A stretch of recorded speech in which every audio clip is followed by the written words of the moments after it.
Recording by Dale Grothman. He was lost. Anyone could see that.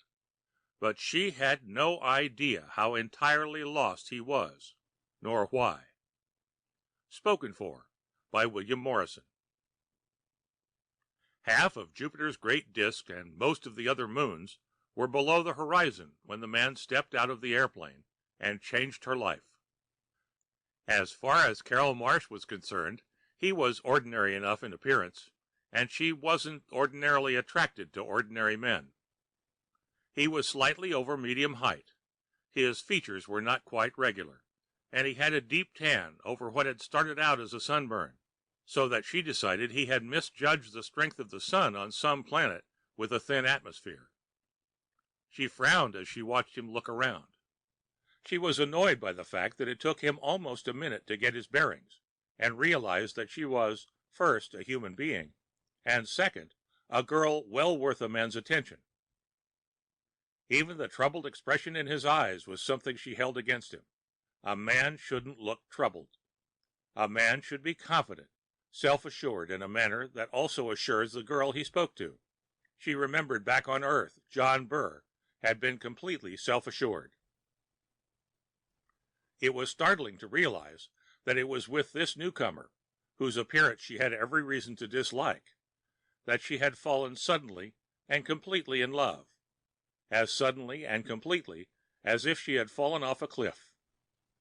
"I'm looking for some people," he said, "but I suppose—" His very voice was ill at ease, and that was something else she should have held against him, and against herself. She had always resented men whose voices betrayed their lack of confidence. "I suppose it's no use," he went on. "I'd recognize the house." "Who are the people you're looking for?" He took out a wallet, and from it drew a stereo picture. Two children, a boy and a girl, were standing with a smiling young woman in front of a sturdy, old-fashioned plastic house. Their clothes were out of fashion by a year or so, but that depended on where you were. Mars, for instance, was always 3 years behind Earth. Here on Ganymede, on the other hand, you might even be ahead of Earth in some respects. As Carol's eyes lifted to him, she saw him staring at the picture with such longing that she at once knew herself for a fool. They're his wife and children, she thought. He's trying to find them. And I had to fall in love with him at first sight. His eyes were on her now, and she said, "I'm sorry, I've never seen them. Have you lived around here long?" "5 years." "Then this can't be the place." He stood there irresolutely and started to turn slowly away, without even a word of thanks to her. "My father may have heard about them," said Carol, knowing herself for a fool again. Past experience, she told herself ruefully, had taught her nothing. The thing to do was to let him go and forget him as quickly as possible, before she learned anything about him, before her feeling for him could become anything more than an irrational, momentary impulse. The stronger the bonds of knowledge and interest between them, the more painful they would be to break. And the breaking was inevitable. The house where she and her father lived was a simple, dome-shaped building, its walls and furniture both made of a silicon plastic whose raw materials had come from the ground on which it stood. There were rugs and draperies of a slightly different composition, woven on the all-purpose household helper that her father had bought before leaving Earth. They lived comfortably enough, she thought, as she led the man in. But he hardly noticed the house or anything in it. When they reached the library, her father looked up from the book he was reading. Only then did the man display interest. The book was a favorite of her father's, and it made him unhappy to cut his reading short. Nevertheless, he turned off the projector, stood up and said, "Yes, Carol?" "This man is looking for some friends of his, Dad. I thought you might be able to help him." She held out the picture, and to her relief her father stared at it instead of her. Sometimes he was a little too shrewd. If she was making a fool of herself, there was no need for him to know it. He could be a sardonic man, and he did not suffer fools gladly, even in his own family. He was of the opinion that she had used up her quota of foolishness with John Burr. He was shaking his head. "Sorry, I've never seen them. Are you sure they live around here?" "No," said the man, "I'm not sure. I'm not sure of anything except that they're my wife and kids, and I've got to find them." "Have you checked at the district office?" "I did that first. They couldn't help me, but they said their records weren't complete yet." "They're complete enough, I should think. Maybe they don't list every prospector who wanders around without settling down, but they wouldn't be likely to miss a woman and 2 children. I'm afraid that you're wasting your time looking on Ganymede." The man's face clouded. "It wasn't a waste of my time," he said. "I've got nothing else to do with it. And I have to find them. They need me." Mr. Marsh looked away from the man to his daughter, and Carol was a little slow in avoiding his eyes. "I see," he said, and she had an idea of what he meant by that. He saw too much. If he knew, there was nothing she could do about it. She said, "Perhaps Mr. She paused, and the man said dully, "Callendar. Perhaps if Mr. Callendar would have dinner with us and tell us a little more, we'd be able to help." "Not a bad idea, Carol. We should know a little more." Carol selected a dinner and pressed the button that would start its preparation. Her father said casually, "You're a stranger to Ganymede, aren't you, Mr. Callendar?" "I'm not sure of that," said the man. Her father's eyebrows went up. Carol said, "But you do come from one of Jupiter's moons." "I can't remember which one. There are a lot of things that my memory's hazy about. I can't even recall the name of the company I worked for as an engineer." "That may not be so strange.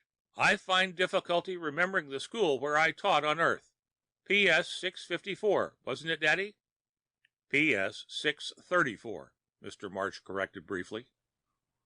"You see," she said, "do you remember your wife's name and the names of your children?" "I wouldn't forget them," he said. "My wife's name is Mona." He stared at the wall for a moment, his face without expression. "I can still see the way she looked when I left to undergo treatment. Paul was, let's see, he must be about 9, maybe 10 by this time. And Wilma was 6 or 7. I remember how scared she was the time she found a harmless little phytopod. She thought it was going to bite her." "Phytopod?" said Carol. "We don't have them around here. What do they look like?"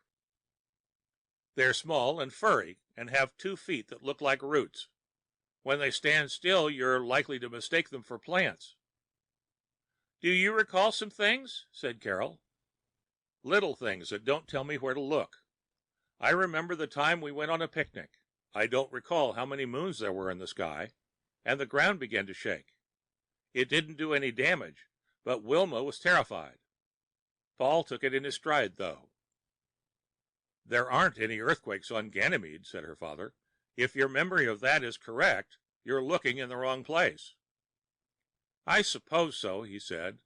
"But what's the right place?" "Perhaps if you thought of a few more incidents, we might be able to figure it out. It's the little things you don't forget that can be most helpful." What nonsense, thought Carol, although she kept the thought to herself. The little things can be the most harmful. They keep the pain, and the memory of the pain, alive and vivid. She remembered little things about John all too well. The careless way he wore his clothes, and the way he combed his hair. The cigarettes he smoked, and the food he liked to eat. And the stupid way she had let herself fall in love with him. She hadn't even had the excuse of its happening suddenly, as it had now. She had begun to love John as she had come to know him, disregarding all the evidence of his selfishness, of his genuine inability to care for anyone else than John Burr. Unaware of what was going on in her mind, Callendar was saying, with somewhat more animation than he had previously shown, "I think you're right, Mr. Marsh. I've kept my troubles too much to myself. Maybe you can't actually do anything for me, but it wouldn't hurt me to talk. I should have done my talking long ago, when they found me." Where did they find you? Asked her father. And what did you mean before, when you say you're not sure of anything? They picked me up in a lifeboat drifting someplace between Mars and Jupiter. The motor was off, but the power pile was working, and the air purifying equipment was on. I was apparently hibernating. I might have been that way for 6 months or a year. And you don't remember? Said Carol.